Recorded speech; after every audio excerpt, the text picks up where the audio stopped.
మీరు 'Janata garage' cinema చూసారా? So ఆ సినిమాలో ఉన్న కాన్సెప్ట్ నిజంగా సమాజంలో దుష్ట శిక్షణ, శిష్ట రక్షణ చేసేవాళ్ళు నిజంగా బయట ఉంటే ఎంత బాగుంటుంది అనిపిస్తుంది కదా. ఉంటే బాగుంటుంది అనిపించడం ఏంటి, నిజంగానే ఉన్నారు అని అంటారు కోటి యాదవ్ గారి ఫ్యాన్స్.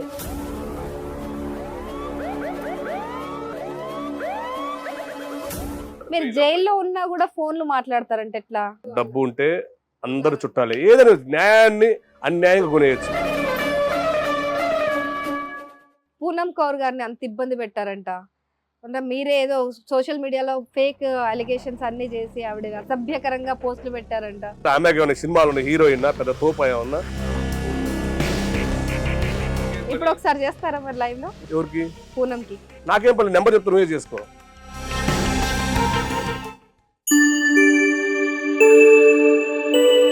హాయ్ హలో నమస్తే, వెల్కమ్ టు సువర్ణ మీడియా. మీరు 'జనతా గ్యారేజ్' సినిమా చూసారా? సో ఆ సినిమాలో ఉన్న కాన్సెప్ట్ నిజంగా సమాజంలో దుష్ట శిక్షణ, శిష్ట రక్షణ చేసేవాళ్ళు నిజంగా బయట ఉంటే ఎంత బాగుంటుంది అనిపిస్తుంది కదా. ఉంటే బాగుంటుంది అనిపించడం ఏంటి, నిజంగానే ఉన్నారు అని అంటారు కోటి యాదవ్ గారి ఫ్యాన్స్. సో నిజంగా ఆయన చేసేది ఆ 'జనతా గ్యారేజ్' లాంటి ఆ ప్రక్రియ ఎలా సాగుతుంది, అసలు ఆయన ఈ 'జనతా గ్యారేజ్' లోకి అలా ఎలా వచ్చారు, సో ఆయన విశేషాలన్నీ కూడా తెలుసుకుందాము. ఎందుకంటే ఆయన పైన ఇప్పటికే 18 కేసులు ఉన్నాయి. సో ఇంత అటు ఒకవైపు ఏమో క్రిమినల్ బ్యాక్గ్రౌండ్ అంటారు, ఒకవైపు ఏమో ఆయన ఇంకేదో పొలిటీషియన్ అంటుంటారు, ఒకవైపు ఆయన యాక్టర్ కూడా. సో ఇన్ని రకాల ఒక కలయిక ఒక మనిషిలో కనిపించడం అనేది చాలా చాలా అరుదు. సో ఆయన మన ముందు ఇప్పుడు ఉన్నారు. కోటి యాదవ్ గారితో మాట్లాడి ఈ విషయాలన్నిటికీ డౌట్స్ అన్ని క్లియర్ చేసేసుకుందాం. నమస్తే అండి. నమస్తే. సో 'జనతా గ్యారేజ్' సో ఏంటి ఈ 'జనతా గ్యారేజ్'? మీరు ఈ సెటిల్మెంట్లు ఇవన్నీ ఏంటి బ్యాక్ ఎండ్ లో మీకు ఫస్ట్ ఎలా స్టార్ట్ అయింది? జనతా గ్యారేజ్ అనేం కాదు, 10 మంది మనం సాయం చేసుకుంటూ వెళ్తున్నప్పుడు ఏంటంటే పబ్లిక్ ఆటోమేటిక్గా వస్తుంటారు మన దగ్గరికి. అంటే చిన్న చిన్న స్టేషన్ వర్క్స్ అవ్వచ్చు, లేకపోతే ఎంఆర్ఓ ఆఫీసులు పని ఉండొచ్చు, ఏదైనా ఇంటి కట్టిన పర్మిషన్లు కావచ్చు, ఇలా అక్కడ మళ్ళీ హైదరాబాద్లో ఉన్న షూటింగ్ చేసుకుంటున్నారు, లొకేషన్ల పర్మిషన్లు కావచ్చు. అలా వాళ్ళు ఏదైనా అడిగినప్పుడు నేను అది నాకున్న సర్కిల్లో, నాకు డిపార్ట్మెంట్ వాళ్ళు కానీ నాకు పెద్ద సర్కిల్ నాకు తెలిసిన వాళ్ళు కాబట్టి జస్ట్ నేను ఫోన్ చేస్తాను. ఆ ఫోన్ ద్వారా వాళ్ళకి ఏదైనా చిన్న సమస్యను ఎటువంటి దీంట్లో డబ్బులు ఏం తీసుకునేది ఏమి ఉండదు, మనిషికి సాయం చేసుకోవడం. నేను తోటి వాడికి నేను సాయం చేయగలిగితే భగవంతుడు నా కుటుంబానికి సాయం చేస్తానని నమ్మకంతో అలా చేసుకుంటూ వెళ్తున్నాను. అది ఇప్పుడు మీరు అది 'జనతా గ్యారేజ్' తో పోలుస్తున్నారు, అంతే ఏం లేదు. అంటే 'జనతా గ్యారేజ్' ఆ సినిమా కంటే ముందే అయిపోయింది మీ కాన్సెప్ట్. అది ఇప్పుడు దాదాపుగా నేను 15 years నుంచి దాదాపుగా ఎవ్రీడే నేను 10 మందికి సాయం చేస్తూనే ఉంటాను ఈ రోజు వరకు స్టిల్. ఎవ్రీడే నేను మార్నింగ్ 4:30కి లేస్తాను, మార్నింగ్ 4:30కి లేస్తాను, 5 o'clock నుంచి నా కాల్స్ వస్తానే ఉంటాయి. నైట్ నేను 10కి పడుకుంటాను. ఈ లోపు ఎవ్రీడే 10 మంది ఏ ఒక్కరు పార్క్ అయ్యేతో మీటింగ్లు ఉంటాయి, నాకు నోవాటెల్లో మీటింగ్లు ఉంటాయి, చట్నీస్లో మీటింగ్లు ఉంటాయి, నా ఇంటికి వస్తుంటారు, నా ఆఫీస్కి వస్తుంటారు. చేతనంత వరకు నా పని నేను చేసి పెట్టుకుంటూ వెళ్ళిపోతుంటాను అన్నమాట. ఫెంటాస్టిక్ అండి. అండ్ మీరు ఒక పొలిటీషియన్, ఒక యాక్టర్. సో ఇవన్నీ రావడానికి అసలు మీ పేరెంట్స్ ఫస్ట్ మీరు ఎక్కడ పుట్టారు, ఎలా మీరు పెరిగారు, ఏ విధానంలో మీకు ఇలాంటి ఆలోచనలు వచ్చాయి, ఏ వాతావరణంలో అనేసి మాకు కొంచెం చెప్పండి ఫస్ట్ బ్రీఫ్ గా. మాది వినుకొండ పక్కన ఉప్పరపాలెం అనే చిన్న విలేజ్, ఉప్పరపాలెం గ్రామం. మాది రైతు కుటుంబం. మా నాన్నగారు, మా మదరు, మేము 5 అన్నదమ్ములు, ఒక అమ్మాయి చెల్లెలు. అలాంటి చిన్న కుటుంబం మాది. అంటే పొలము, వ్యవసాయము, ఏ రోజుకి ఆ రోజు హ్యాపీగా పొలాలు, పంటలు, అది ఒక చిన్న జీవితము. చిన్నప్పటి నుంచి కూడా నాకేంటంటే నేను కొంచెం నా యొక్క ఆలోచనలు కానీ నా యొక్క పద్ధతి కానీ డిఫరెంట్గా ఉండేవి. మా నాన్నగారు కూడా నీటి సంఘం ప్రెసిడెంట్గా చేశారు, అక్కడ ఎంపీగా టీడీపీ తరఫున పోటీ చేశాడు. అంటే ఎలక్షన్లు వచ్చినప్పటి నుంచి మేము టీడీపీ జెండా పట్టుకుని ఊపటం ఇవన్నీ చిన్నప్పుడు అలవాటు అయిపోయింది, రాజకీయాలు ఇవన్నీ. అయిన అలవాటు అయిన తర్వాత సొసైటీలో అవన్నీ చూస్తున్న కొద్దీ మనం కూడా ఎదగాలనే కసి అప్పటి నుంచి స్టార్ట్ అయింది. ఆ తర్వాత మా నాన్నగారు ఏంటంటే అక్కడ కొన్ని ఊరి మీద గ్రామ ప్రెసిడెంట్గా నిలబడ్డాడు. యాక్చువల్లీ ఎంపీపీ ఎలక్షన్లు అంటారు, ఎంపీటీసీ అంటారు. వాడు నిలబడినప్పుడు మా నాన్నగారు అప్పుడు ఓడిపోయాడు అనమాట. దానికి చాలా డబ్బులు ఖర్చు పెట్టారు విలేజ్లో. ఓడిపోయిన తర్వాత చాలా ఆస్తులు కూడా అమ్ముకోవాల్సి వచ్చిన పరిస్థితి ఏర్పడింది అప్పట్లో. ఆ టైంలో చూసినప్పుడు మా నాన్న ఆ తర్వాత ఓడిపోయిన తర్వాత ఆయన మళ్ళీ నీటి సంఘం ప్రెసిడెంట్గా చేశారు. చేసిన తర్వాత డ్రింక్ అలవాటు అయిపోయి ఆయన జనాల సమాజంలో గౌరవం కూడా, మనిషి ఇంతకుముందు డబ్బులు ఉన్నప్పుడు ఎలా ఉన్నారు, ఆస్తులు పోయిన తర్వాత ఎలా ఉన్నారు నేను దగ్గరగా చూసాను చిన్నప్పుడు. ఆ ప్రభావం నా మీద పడింది అనమాట. పడ్డప్పుడు మనం ఏమనుకున్నట్టు ఎప్పటికే మన లైఫ్లో సక్సెస్ అవ్వాలి, మళ్ళీ నాన్నకున్న పాత్ర ఏం తీసుకురావాలి, మనం అంటే ఒక బ్రాండ్ క్రియేట్ చేసుకోవాలి అంటే చిన్నప్పటి నుంచి ఆలోచనలు ఉండే నాకు. 10 years నుంచి అలా ఆ టైం నుంచి ఆలోచనలు ఉండేవి. అందుకే స్కూల్కి కూడా వెళ్ళేవాడిని కాదు, డిఫరెంట్గా ఒక్కడ కూర్చొని మోడీగా థింక్ చేస్తూ ఉండేవాడిని ఎలా సక్సెస్ అవ్వాలని. అట్లా ఆలోచనే నన్ను అక్కడి నుంచి స్టెప్ అంచెలంచెలుగా ఎదుగుతూ అక్కడి నుంచి నేను విజయవాడ మ్యారేజ్ చేసుకున్నాను. మ్యారేజ్ చేసిన తర్వాత నాకు 2 అబ్బాయిలు. లవ్ మ్యారేజ్ అనేది అరేంజ్డ్ మ్యారేజ్. మా అమ్మ నాన్న వెళ్ళిపోయి దగ్గర నుంచి చూస్తే లవ్, నా లైఫ్ లో లవ్ అంటే తెలియదు. కానీ మీ ఆవిడతో మీరు చాలా అన్యోన్యంగా ఉంటారు, మిమ్మల్ని ఎవరు చూసినా లవ్ మ్యారేజ్ అనుకుంటారంట. అంటే మేము మా పిల్లలతో అలానే ఉంటాను, మా ఆవిడతో అలా ఉంటాను, మా పేరెంట్స్ అలా ఉంటాను, చుట్టుపక్కల బంధువులతో మిత్రులతో ఎప్పుడైనా ఈజీగా కనెక్ట్ అయిపోతాం. అంటే లైఫ్ అంటే స్మాల్ లైఫ్. ఈ లైఫ్కి ఒకరినొకరు అరుచుకోవటం, గొడవాడుకో, ఒకరి మీద స్కెచ్లు వేసుకోవటం ఇన్ని నాకు ఇష్టం ఉండదు అనమాట. నేను చిన్నప్పుడు అన్ని చూసుకుంటూ వచ్చాం కాబట్టి గ్రౌండ్ లెవెల్ నుంచి అన్ని అట్లా అంచెలంచెలు ఎదుగుతున్న క్రమంలో కొన్ని విజయవాడలో నేను మ్యారేజ్ చేసుకున్నాను. తర్వాత అక్కడ విజయవాడలో కొన్ని కేసులు అయినాయి. తర్వాత హైదరాబాద్ వచ్చాను. రకరకాలుగా మళ్ళీ లైఫ్లో ఒకప్పుడు నా సమస్యలు నేను పరిష్కరించలేని వ్యక్తిని ఈ రోజు అందరి సమస్యలు పరిష్కరించే వ్యక్తి ఆ స్థాయికి భగవంతుడు తీసుకెళ్లాడు. సో ఇప్పుడు మీ కేసులు అయ్యి అవన్నీ అయిపోయి వదిలిపెట్టిన తర్వాత యాక్టింగ్ లోకి వచ్చారా?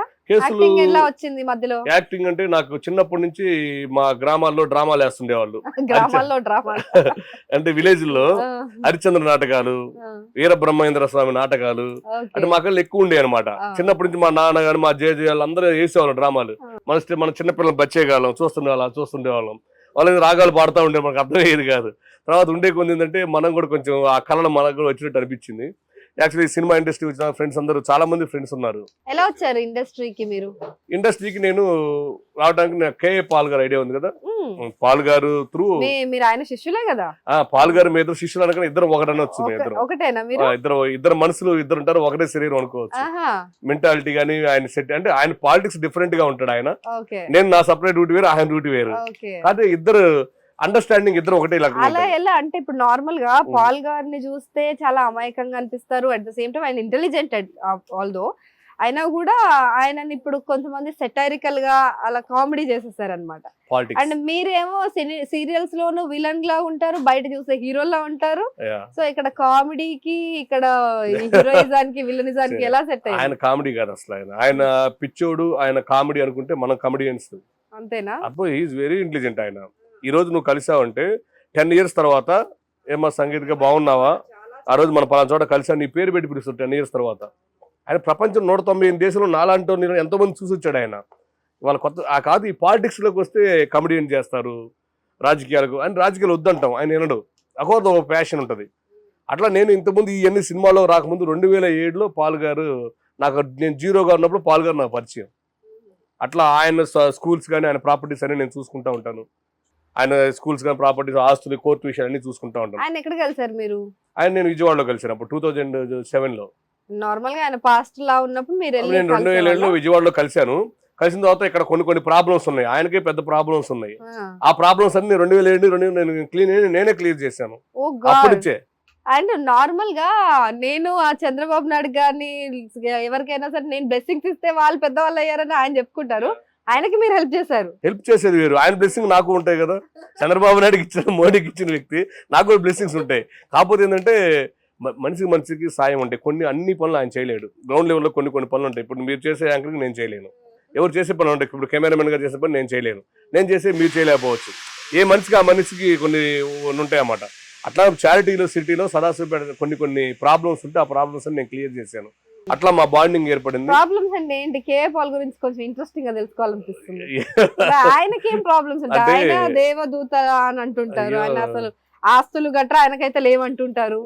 సో ఆయన ల్యాండ్ కబ్జా అయినప్పుడు మీరు ఆయనకి ఇప్పుడు దేవుడు అంటారు, శ్రీకృష్ణ భగవానుడికి కష్టాలు లేవా, శ్రీరామచంద్రుడికి కష్టాలు లేవా? మన చరిత్ర చూసుకుంటే ప్రతి ఒక్క వ్యక్తికి కష్టాలు ఉంటాయి. ఆయన ప్రేయర్ చేయగలడు, కానీ ప్రతి ఒక్క వ్యక్తికి కష్టాలు ఉంటాయి. ఆ సదాశివపేట చారిటీ సిటీలో కేఏ పాల్ గమ్ సిటీలో వాళ్ళ అన్న డేవిడ్ రాజ్ గారు అని ఉండేవాళ్ళు. ఆయన ఆస్తుల కోసం ఎన్ని అటాక్ చేయటం, రాజశేఖర రెడ్డి గారితో చేతులు కలిపి ఎన్ని క్లోజ్ చేయాలని చూడటం, ఇలాంటివన్నీ చాలా జరిగినాయి. ఆ టైంలో మేము అడ్డుకొని ఆయన ద్వారా మేము కేసులు పెట్టించుకున్నాము. డేవిడ్ రాజ్ ద్వారా కేసులు పెట్టించుకొని జైలుకి వెళ్ళొచ్చి అవన్నీ ఆయన చాలా సేవ్ చేశాం పాల్ గారు. ఇదంతా ఇప్పుడు 2009-2010లో ఆ టైంలో చాలా చేసాం.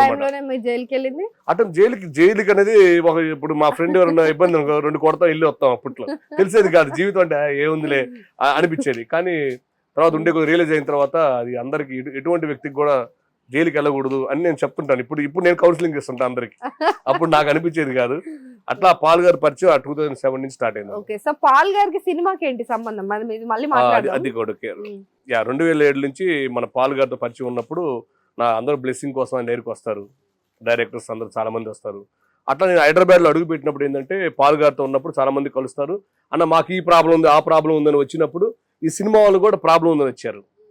వాళ్ళ ప్రాబ్లం నేను క్లియర్ చేసేవాడిని. నేను ఆగిపోయిన సినిమా రిలీజ్ చేయించడం కానీ, ఎవరైనా చిన్న చిన్న ప్రాబ్లమ్స్ క్లీన్ చేయడం కానీ, అట్లా వచ్చి ఈ యొక్క ఇండస్ట్రీలో నేను ఎవరికి ఏ ఒక్క అవసరం వచ్చినా పెద్దవాళ్ళందరికీ కూడా అరే మన కోటి ఉన్నాడు అనే విధంగా ఇండస్ట్రీలో మనకంటే ఒక బ్రాండ్ సంపాదించుకున్నాం.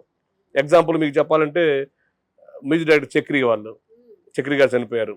అప్పుడు ఆ టైంలో వాళ్ళ భార్య తరపున నేను మాట్లాడేసి ఆమె కొన్ని ప్రాబ్లం క్లియర్ చేసి ఆమె యూఎస్ పంపించాము. అలాగే మన కత్తి మహేష్ పవన్ కళ్యాణ్ గారి ఇష్యూ ఇండస్ట్రీలో పెద్ద టాపిక్.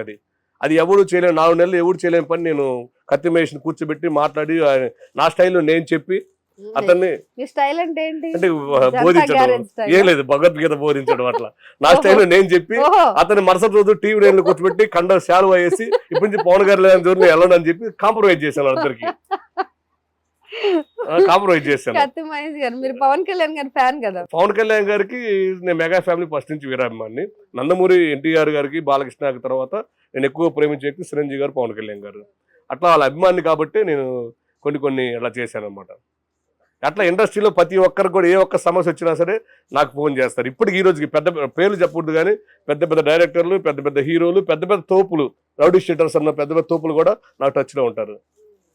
అంటే ప్రతి మనిషికి పనులు ఉంటాయి కొన్ని. ఆ పనులు ఏమన్నా నా చేతంతో నేను చేసి పెడుతుంటాను. ఇప్పుడు మీరు సినిమాల్లోకి వెళ్ళారు కదా, సో సినిమా అంటే నమస్తే చిత్రమా మీరు మొదటి సినిమా? ఫస్ట్ సినిమా నేను నమస్తే సినిమాలో రాజా హీరోగా నేను విలన్గా చేశాను.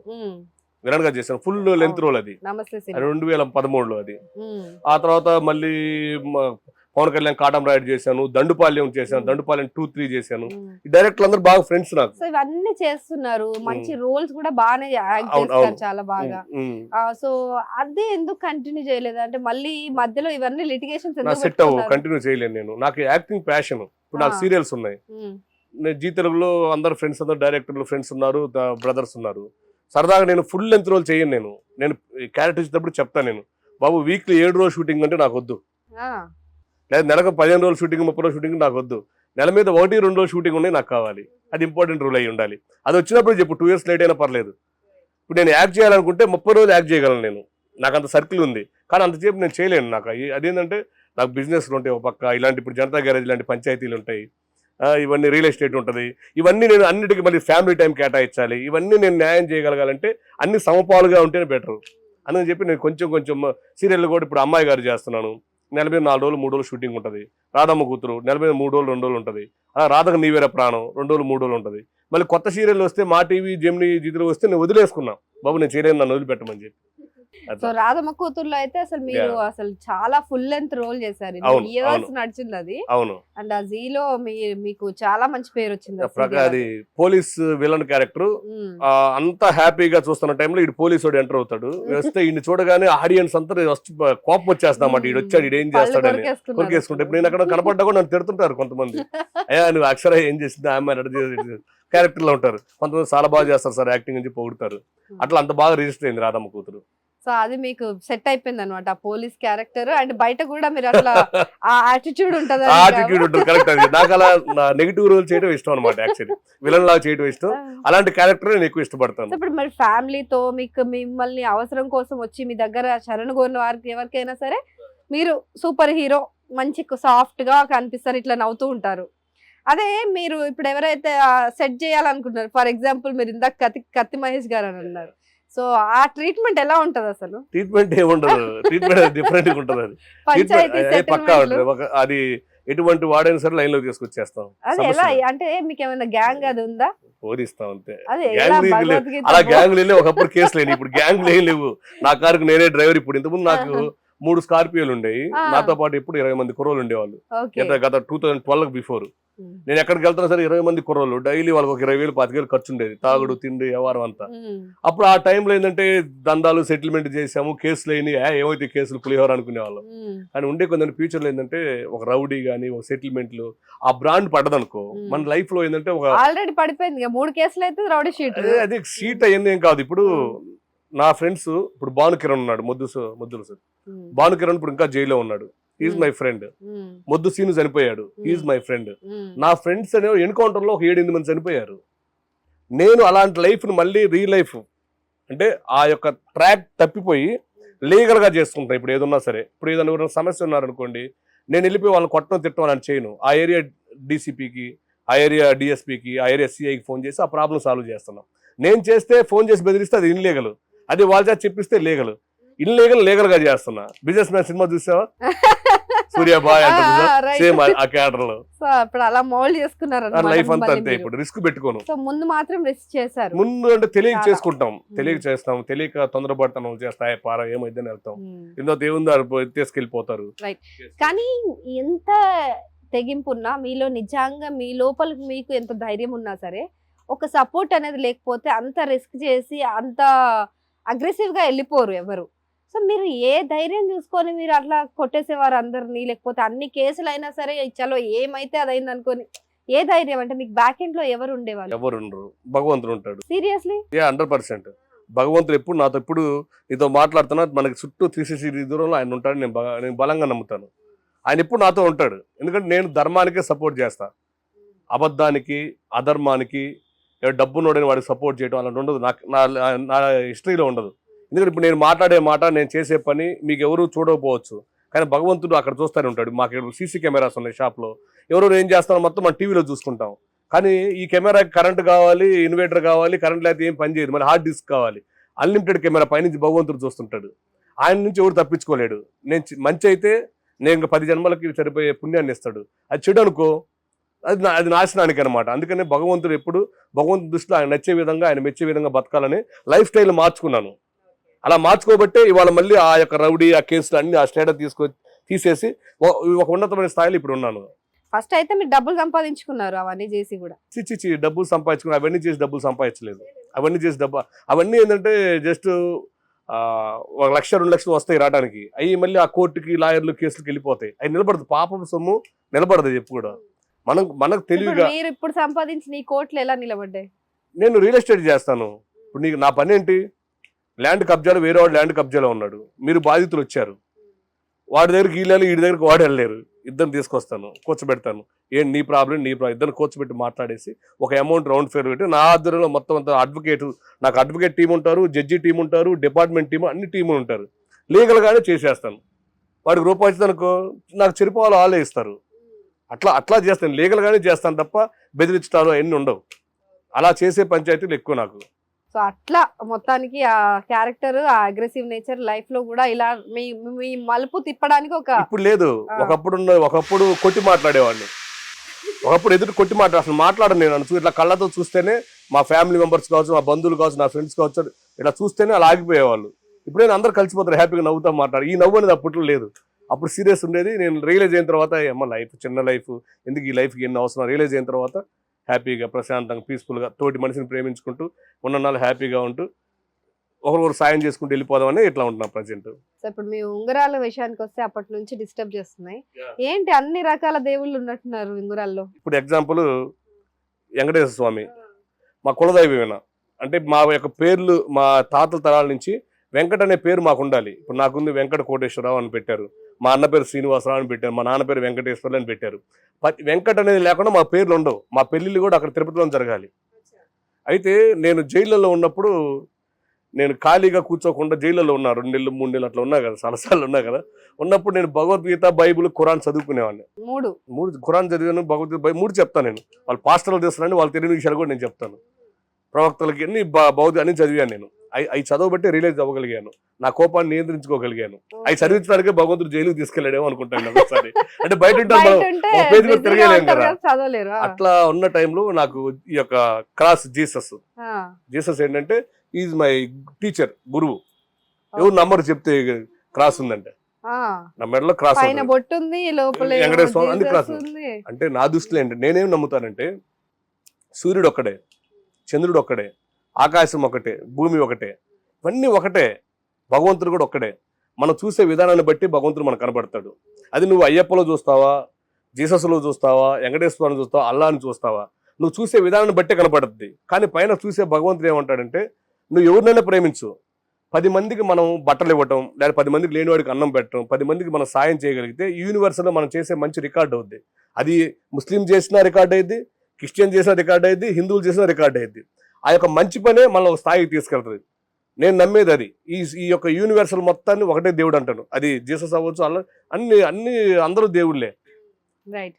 సో మీరు ఇంత నమ్మే వాళ్ళు, ఇన్ని రకాలుగా ఆలోచించే వాళ్ళు, మీకు పవన్ కళ్యాణ్ అంటే ఇష్టం, మళ్ళీ చిన్నప్పటి నుంచి ఏమో టీడీపీ జెండాలు ఎత్తి పెరిగారు. సో అలాంటిది మీరు ఆ రెండు పార్టీలను కాదని బీజేపీలోకి ఎందుకు వెళ్ళాల్సి వచ్చింది? బీజేపీ అనేది బీజేపీ టీడీపీ అన్ని కలిసే ఉంటాయి కదా ఇప్పుడు కూడా. ఇప్పుడు వాళ్ళ పొత్తు ఇవాళే కాదు, గత 20 సంవత్సరాల నుంచి కూడా ఎప్పుడు ఉంది కదా. టీడీపీలోనే ఉండొచ్చు కదా. లేదు, బీజేపీ అది చెప్తాను. హిందుత్వ పార్టీ అని తెలుసు కదా, మీరు ఇన్ని దేవుళ్ళని నమ్ముతున్నారు. యా, సో ఆ పార్టీలో నేను హిందువునే కదా. హ్మ్? నేను హిందువునే కదా. అది హిందువే, ఆ. దేవుడు ఒక్కరే అని అంటున్నారు కదా. అవును. అది కరుడు కట్టిన హిందుత్వ పార్టీ అట్లా అని ఉండదు. ఒక ముద్ర వేసింది. ఇప్పుడు ఈ భారతీయ Already. బీజేపీ పార్టీలో క్రిస్టియన్స్ లేరా, ముస్లిమ్స్ లేరా? ఆహా. ముస్లిమ్స్ క్రిస్టియన్స్ కూడా ఉన్నారు దాంట్లో. పార్టీలు వేరు, రాజకీయాలు వేరు. రాజకీయాలతో ఈయన పోల్చకూడదు. ఆ రాజకీయ నాయకులే మతాలని ఇవన్నీ విడగొట్టి జనాలను విభజించి పరిపాలిస్తారు.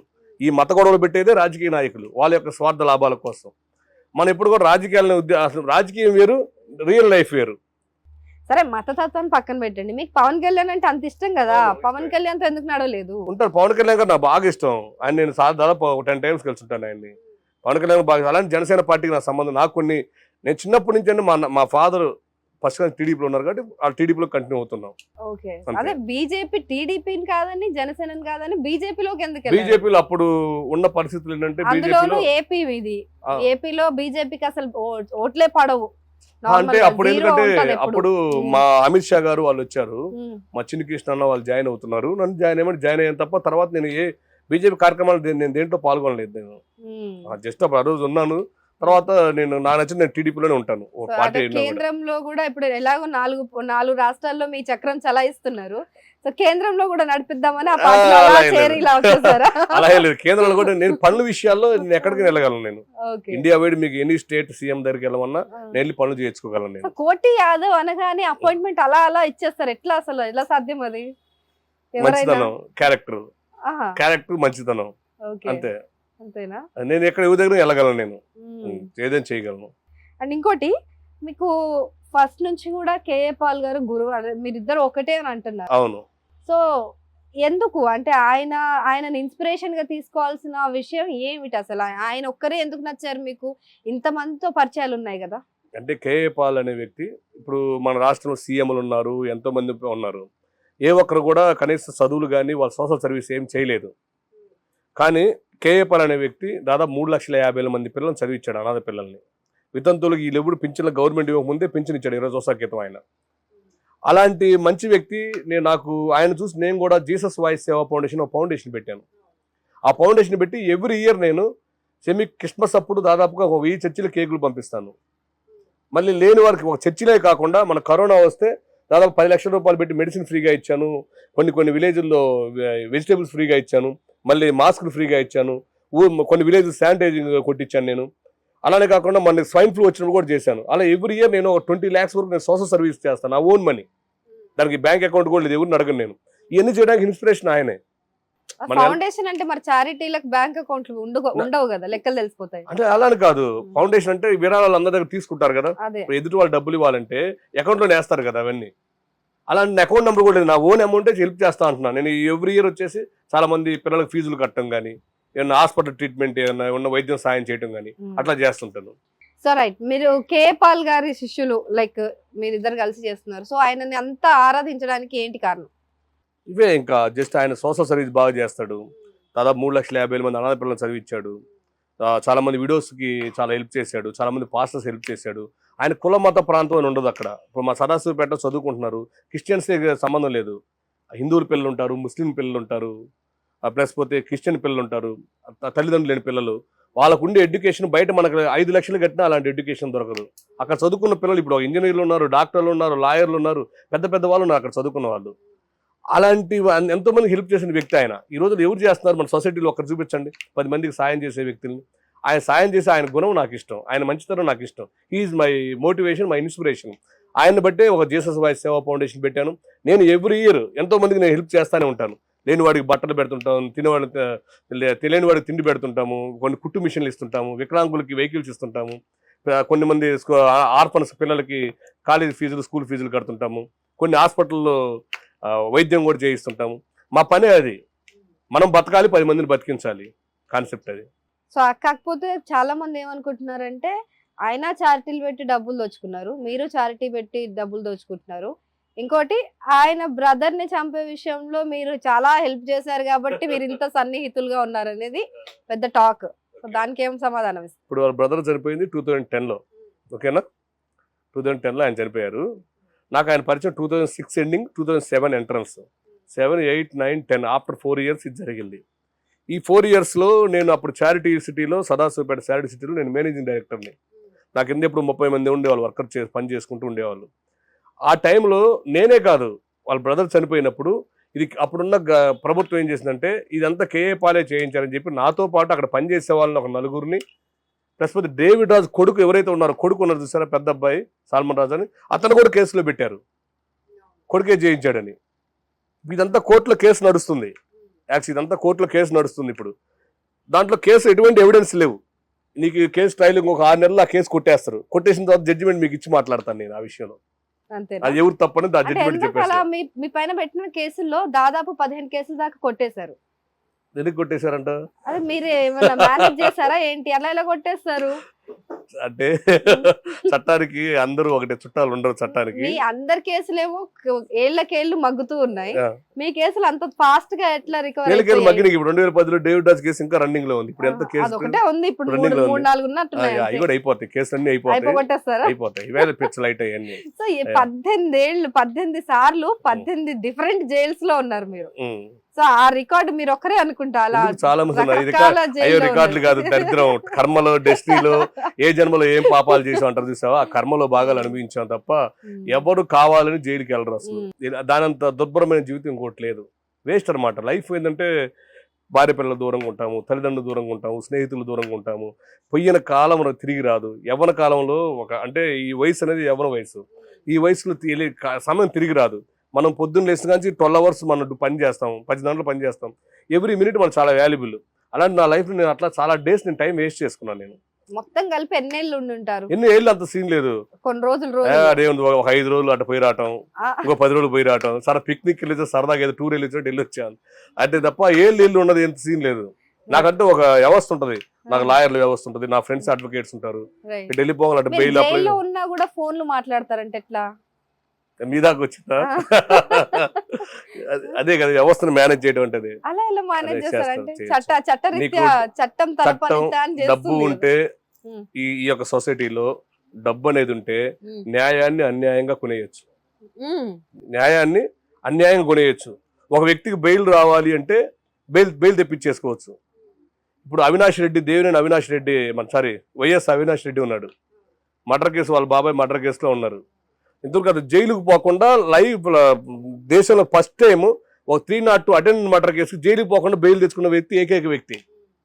ఆ బెయిల్ డీల్ 100 కోట్లు జరిగిందని టీడీపీ వాళ్ళు అంటారు. మరి అతనికి ఎక్కడి నుంచి వచ్చింది? జగన్మోహన్ రెడ్డి గారు దాదాపుగా సీఎం అయిన తర్వాత 5 సంవత్సరాలు ఒక్కసారి కూడా కోర్టుకు వాయిదాకు రాలేదు. సామాన్యుడు 15 రోజుల్లో మళ్ళీ వాయిదాకి వెళ్ళకపోతే మరుసటి రీకాల్ తీసుకుని లోపలైజ్ చేస్తారు. ఏంటిది?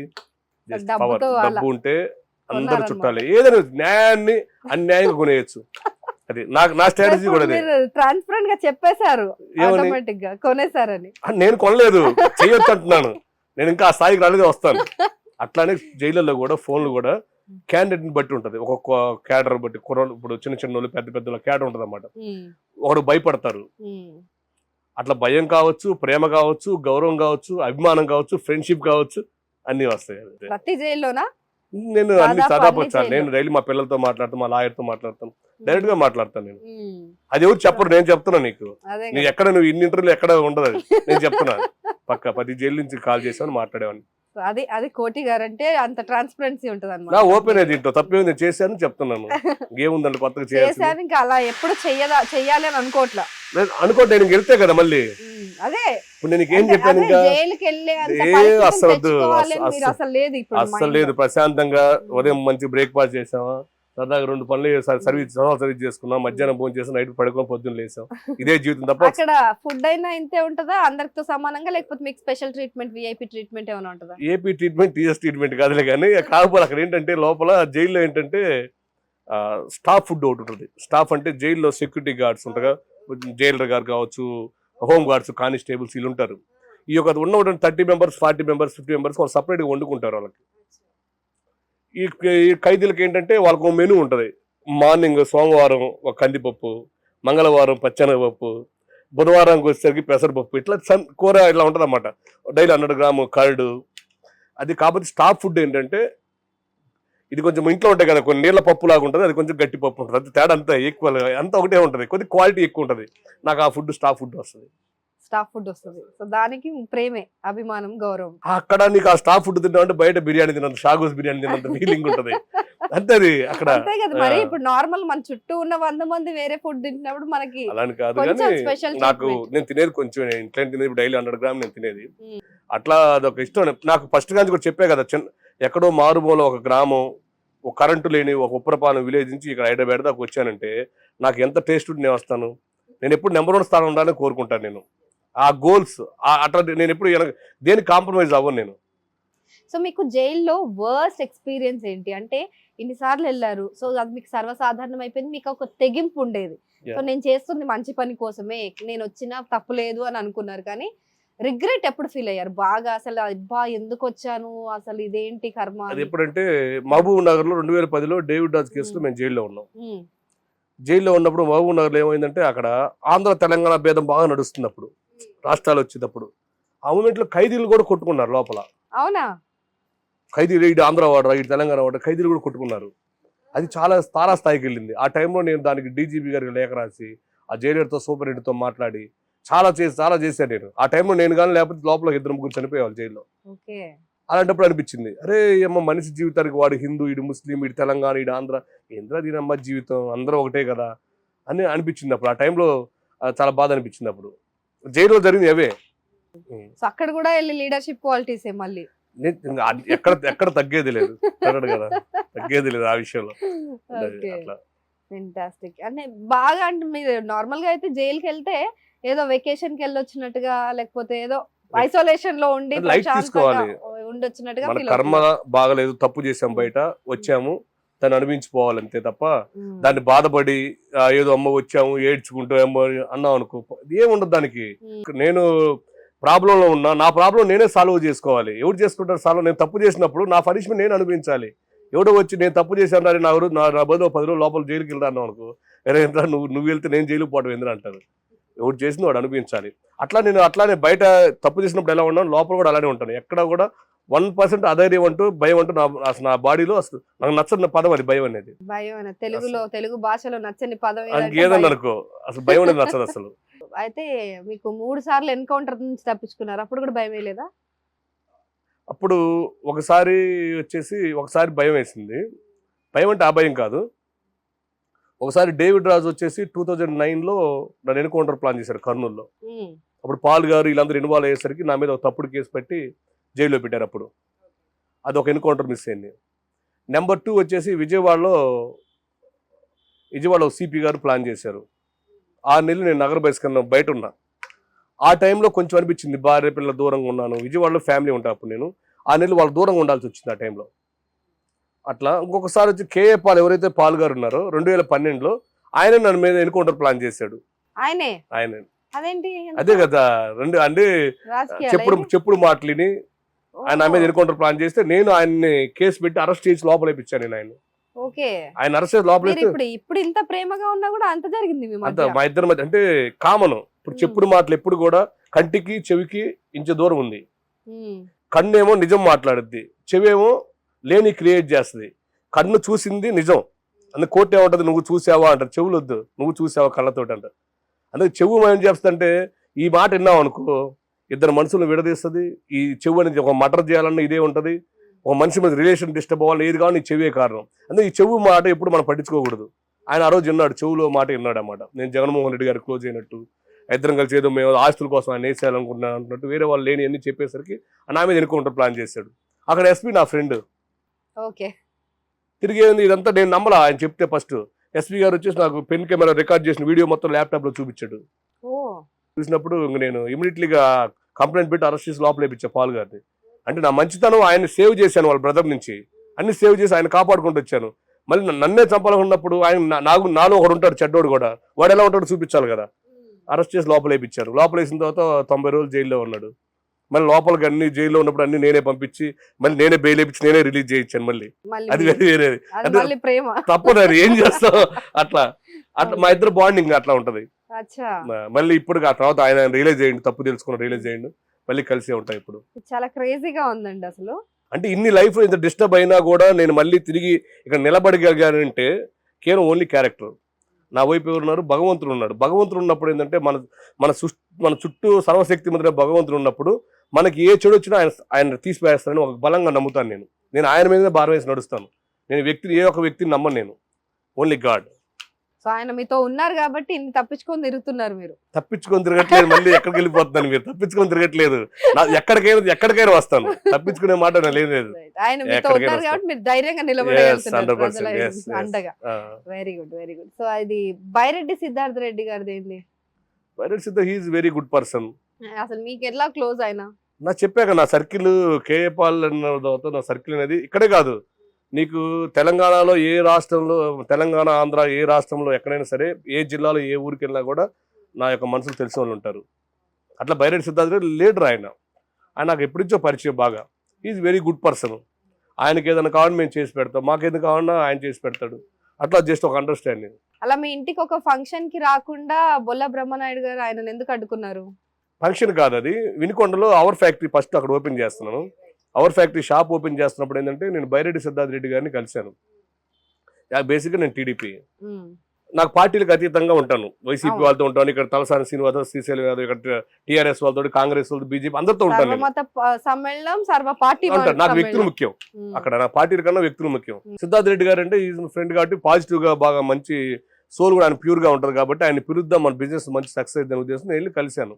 అన్న నేను వస్తానన్నా పలానా డేట్ ఇచ్చాడు, మాకు జూలై డేట్ ఇచ్చాడు. డేట్ ఇచ్చిన తర్వాత లోకల్ ఎమ్మెల్యే పైన అతను స్టేట్ లీడర్, ఇతను బైరెడ్డి సిద్ధార్థ రెడ్డి అనే వ్యక్తి state leader, shop chairman plus ఏంటంటే యువజన అధ్యక్షుడు వైఎస్ఆర్సీపీ. సరే ఆయన్ని కూడా పిలిచాం కాబట్టి లోకల్గా ఎమ్మెల్యేకి కూడా ప్రోటోకాల్ చెప్తే బాగుంటుందని చెప్పి నేను ఎమ్మెల్యేకి వాళ్ళ అబ్బాయికి చెప్పాను. వాళ్ళు కూడా వస్తామన్నారు. ఆ తర్వాత జరిగిన రాజకీయ పరిణామాలు నా గురించి సోషల్ మీడియాలో, ఇతను టీడీపీ జనసేన పవన్ కళ్యాణ్ వ్యక్తి, మీరు ఎట్లా వెళ్తారని చెప్పి వాళ్ళకి సోషల్ మీడియాలో పెట్టి ఆయన గురించి ఈయన గురించి కంపు చేయడం ఇవన్నీ జరిగినాయి అన్నమాట. అటు మన సిద్ధార్థ రెడ్డి రావడం ఆగిపోయాడు, తర్వాత బొల్ల బ్రహ్మనాయుడు ఆగాడు, తర్వాత వాళ్ళ అబ్బాయి కూడా ఆగాడు. అయినప్పటికీ నా ప్రోగ్రామ్ అనేది దాదాపుగా ఎంతమంది, దాదాపుగా ఆ రోజు 10,000 మంది వచ్చారు నా షాప్ ఓపెనింగ్కి.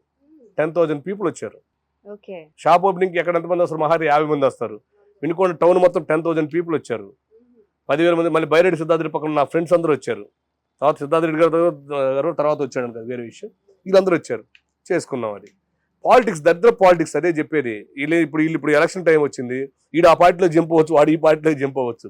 కింద కార్యకర్తలను చిన్న చిన్న నాయకులు ఇబ్బంది పెడతారు, వీళ్ళు వచ్చింది దెబ్బది. అందుకని రాలేదా, అందుకని ఆయన బ్రహ్మనాయుడు గారు ఆ టైం రాలేదు, ఆయన ఏం రాలేదు. సో బ్రహ్మనాయుడు గారు కూడా వద్దాం అనుకుని రాలేదా? ఆయన వద్దాం అనుకున్నాడా, ఎందుకు రాలేదని నాకైతే తెలియదు. కాకపోతే నాకు పట్టించుకోండి, నేను ఆఫ్టర్ అనుకుంటా. వాళ్ళు నాకు దృష్టిలో అసలు లైట్ పిచ్చ లైట్ అంతే. ఆయన ఒక ఎమ్మెల్యే, లైట్ పిచ్చ లైట్. ఎవడికెవడు ఎమ్మెల్యే అమ్మా, ఎవడికెవడు అసలు ఏం లేదు. అతను నేను టీడీపీ పార్టీ అని రాకపోయి ఉండొచ్చు. అంతకుముందు నా ఇంటికి వచ్చాడు, ఎలక్షన్ ముందు ఓట్లు చెప్పని మా ఇంటికి వచ్చాడు. ఓట్లు అవసరం కాబట్టి అప్పుడు వస్తారు, తర్వాత అవసరం ఉండదు కదా రాజకీయ నాయకులకి. నేను అంత అనుకుంటా, ఈడంత ఆఫ్టర్ నాకేంటి, వీళ్ళతో నాకు పని ఏంటి, నేను ఎక్కడ కావాలి స్టేట్లో ఎక్కడ కావాలి ఉడితే ఏ పని చేసుకుంటా, నాకు వీళ్ళతో పని ఏంటి. నేను కూడా అంతే చూస్తా, కేర్లెస్ చూస్తా. నేను ఒక వినుకొండ అనేది ఆంధ్రప్రదేశ్ రాష్ట్రంలో గుంటూరు జిల్లా ఉంటుంది. ఆ గుంటూరు జిల్లాలో ఎక్కడో చిన్నది వినుకొండ టౌన్ లాంటిది. ఆ వినుకొండ టౌన్ గురించి ఆలోచించాల్సిన అవసరం నాకు లేదు. మీరు దేశం మొత్తం గురించి ఆలోచిస్తారు, మనుషుల గురించి ఆలోచిస్తాం అంతే. మనం అనుకుంటాం ఆయన రాలేదు వదిలేసి, మన టీడీపీలో రాలేదు. అతను వైఎస్ఆర్సీపీ కార్యకర్తలకు మాత్రం అతను ఎమ్మెల్యే అనుకున్నాం మేము. మా వినుకొండలో 2,51,000 మంది ఓటర్స్ ఉన్నారు, 1,20,000 మంది వైసీపీ కార్యకర్తలు అతను ఓటేశారు. ఆ 1,20,000 మందికి మాత్రం అతను ఎమ్మెల్యే, మిగతా 130,000 ఎమ్మెల్యే చేయలేదు అతను. ఈ అంతర వ్యతిరేకత ఉంది ప్రజల్లో కూడా.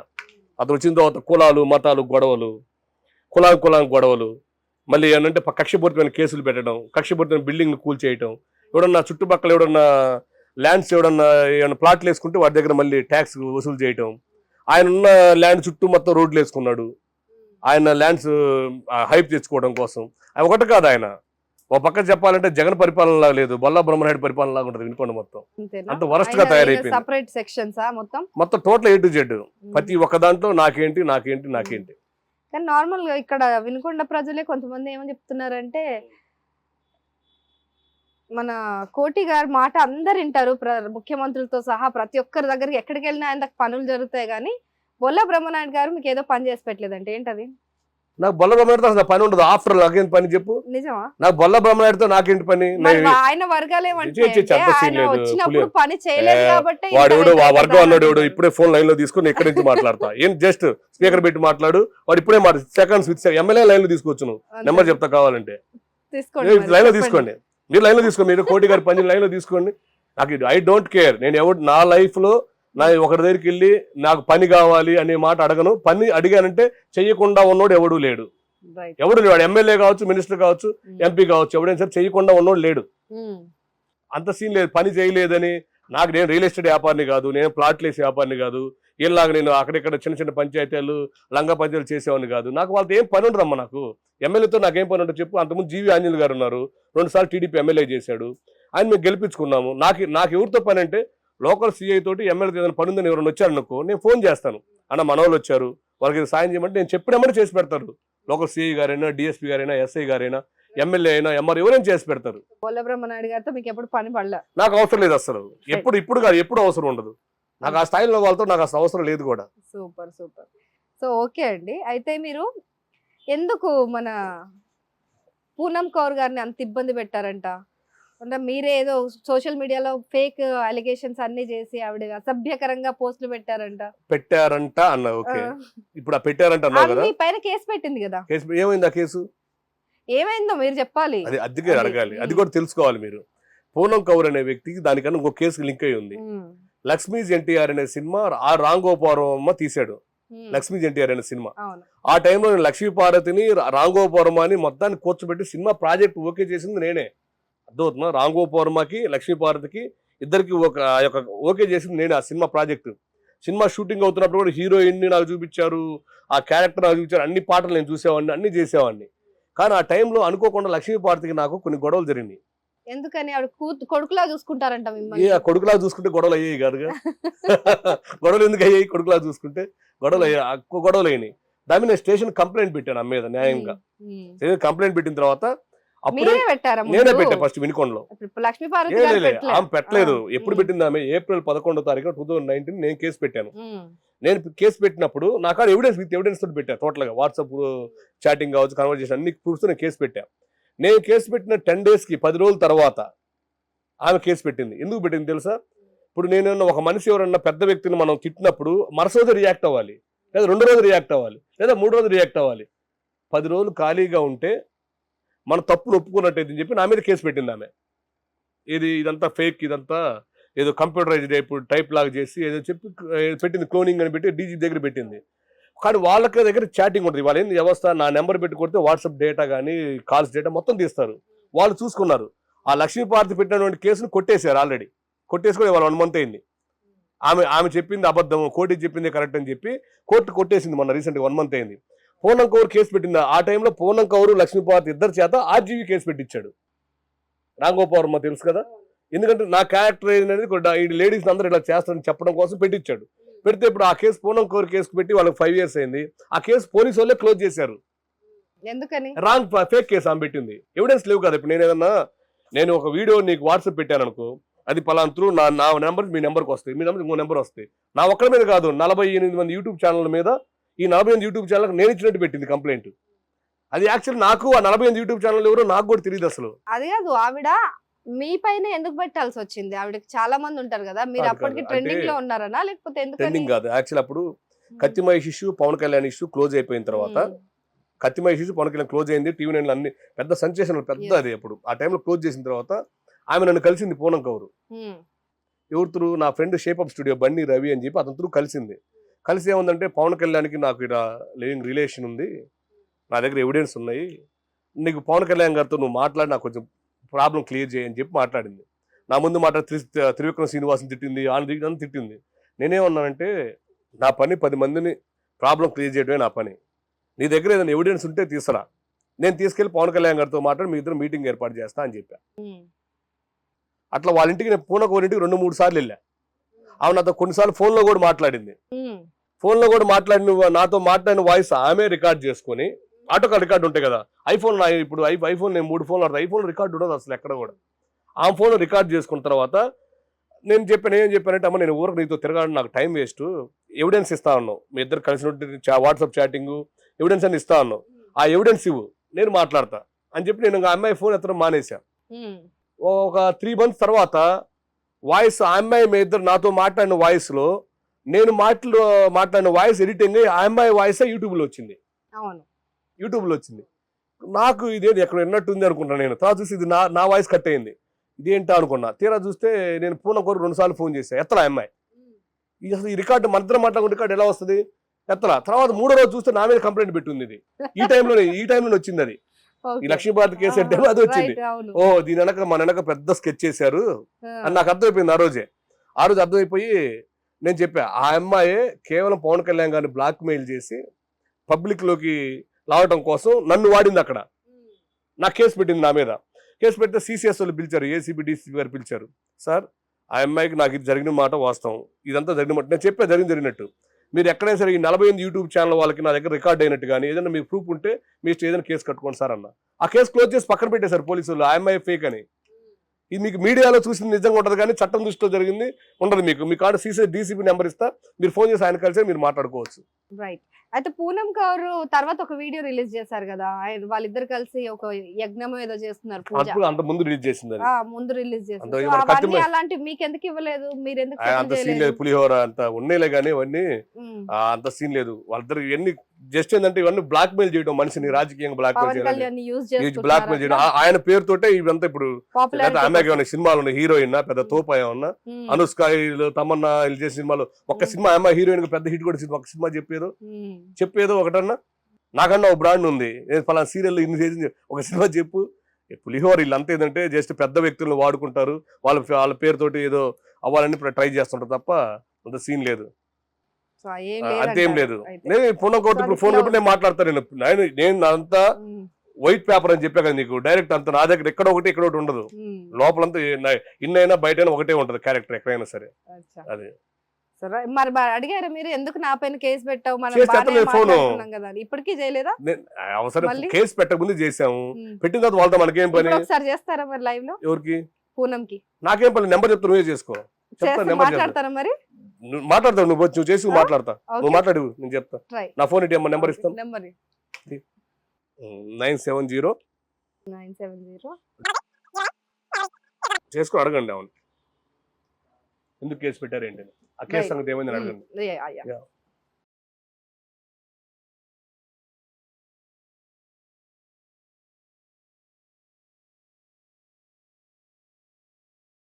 ఆధారాలు ఉన్నాయని అడగండి, ఆయన తెచ్చుంటే ఆధారాలు ఉన్నాయని అడగండి.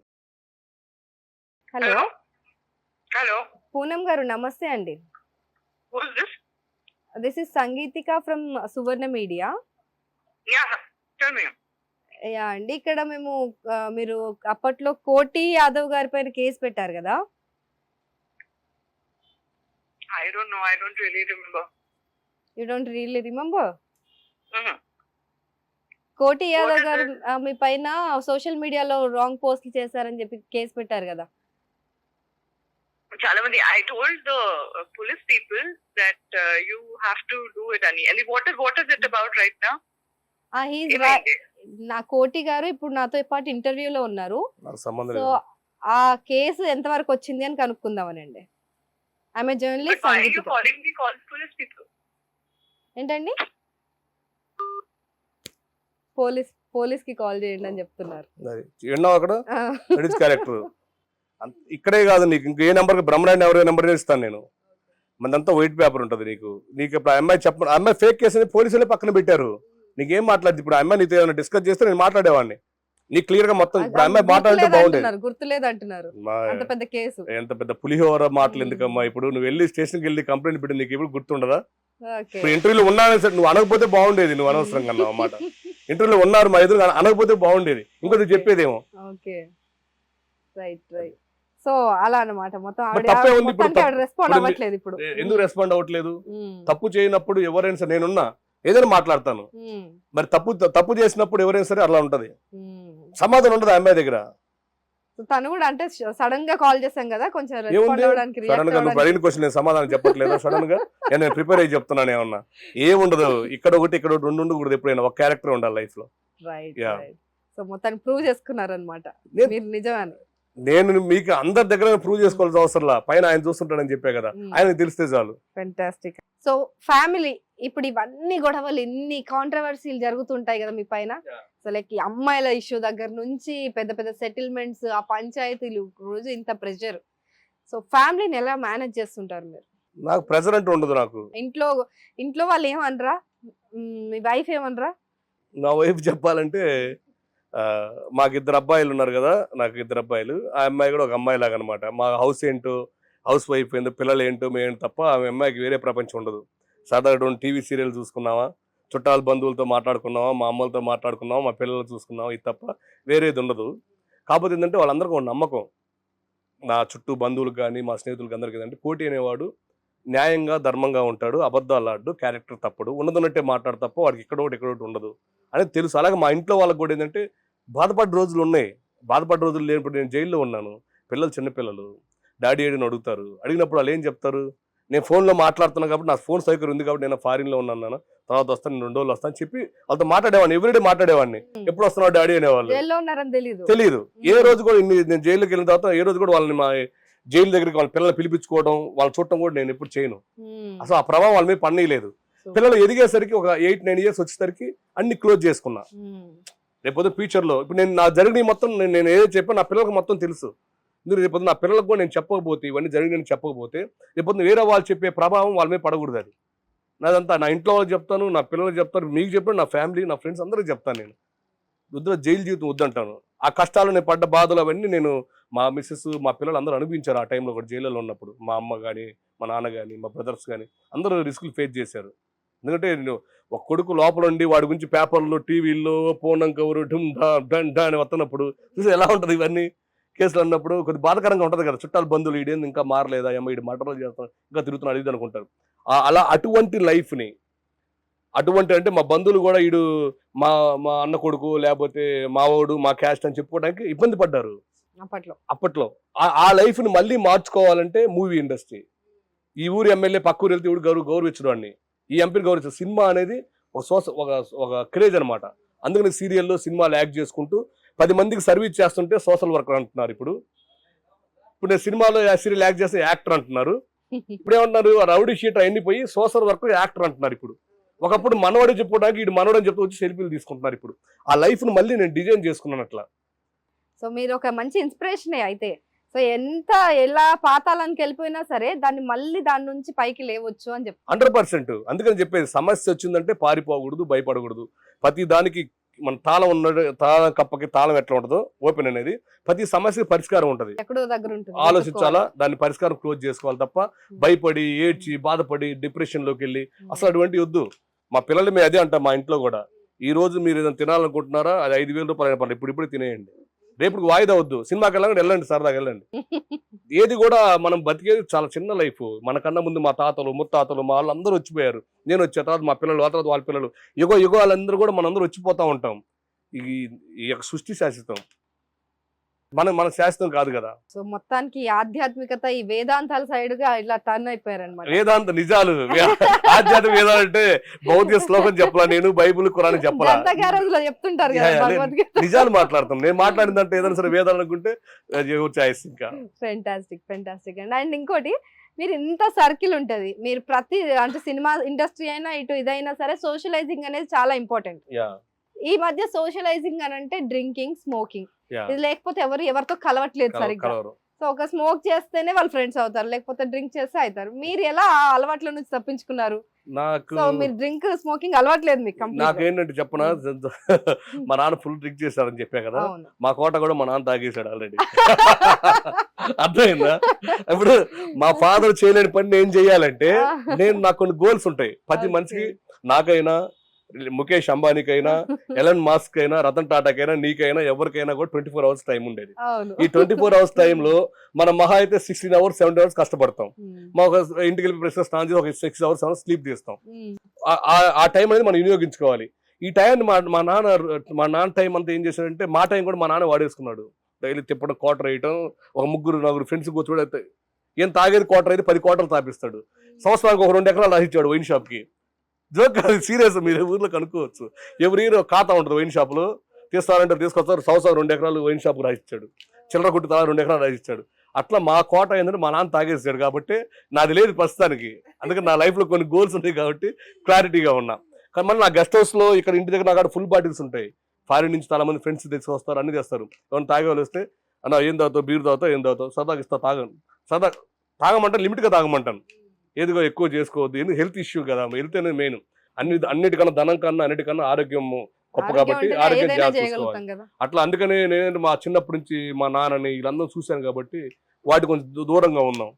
మనం కొన్ని గోల్స్ రీచ్ అవ్వాలంటే తప్పదు. ఎందుకు కొంత టైం అంతా జైలు కేసులు ఇవన్నీ టైం వేస్ట్ చేసుకున్నా. మళ్ళీ ఆ టైం కవర్ చేయాలంటే నేను టైం పోతే రాదు కదా. ఇప్పుడు నాకు 43 years, నేను మహా అయితే నాకైతే 50 yearsలో నేనంటూ ఎక్కడో ఉండాలి. ఇంకొక 7 సంవత్సరాలు నాకు గోల్ ఉంది. 7 సంవత్సరాల్లో నన్ను చూస్తారు మీరు త్వరలోనే. ఇప్పుడు ఆల్రెడీ ఏంటి మీ గోల్? ఎవ్రీడే 10 మంది సాయం చేసుకుంటూ ఎక్కడికి వెళ్ళిపోతాయి, వెళ్ళినంత దూరం వెళ్ళిపోతా ఉంటాయి. దానికి ఉండదు, ఇటు గమ్యం ఉండదు, ఈ ప్రయాణమే. నేను ఎక్కడో ఫస్ట్ స్టార్ట్ అయ్యా ఊర్లో. నేను స్టార్ట్ అయినప్పుడు ఇప్పుడు అక్కడ ఇందాక ఫోన్ చేసినప్పుడు హోటల్లో నేను వచ్చాను, యూసఫ్ కూడా అందరికి వచ్చాను. కానీ అది జీవితం అట్లా కాదు. జీవితానికి స్టాప్ ఉండదు. స్టాప్ పెడితే ఒకసారి ఆగిపోయినట్టు. ఇంకా వెళ్ళిపోయి అక్కడ ఊరు నుంచి మూల తిరుగుకుంటే ఎడదాకా వచ్చా. ప్రజెంట్ ఇక్కడ ఉన్నా. నెక్స్ట్ ఎక్కడికి అనేది కానీ మంచి మార్గంలోకి వెళ్ళాలి, మంచిగా ఉండాలి, మనతో పాటు ఉన్న వాళ్ళని మంచిగా 100%. మనం ఎప్పుడైనా ఎవ్రీడే మనం ఎంత కూల్గా, ఎంత ప్రశాంతంగా, రిలాక్స్ గా ఉంటామో అన్ని సంవత్సరాలు ఎక్కువ బతకగలుగుతాం. ఎంత కోపంగా, దాని చిరాకుగా ఉంటామో మనిషి అంత స్ట్రెస్ తో పాటు రోగాలు వస్తాయి. పొద్దున ఒక 2, మధ్యాహ్నం ఒక 4, సాయంత్రం 4 వేసుకుని జీవితం గడిపేస్తున్నారు వస్తుంది.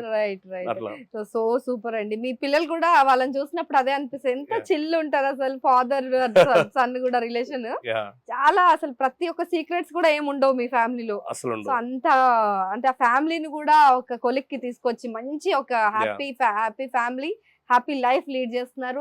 10 మందిని హ్యాపీగా ఉంచడానికి ట్రై చేస్తున్నారు. 100%. థ్యాంక్ యూ సో మచ్ అండి. ఇంత బిజీ షెడ్యూల్ లో కూడా ఇంత మంచి టైం ఇచ్చి ఇంత సేపు మాట్లాడారు మాతో. Thank you so much. Thank you very much.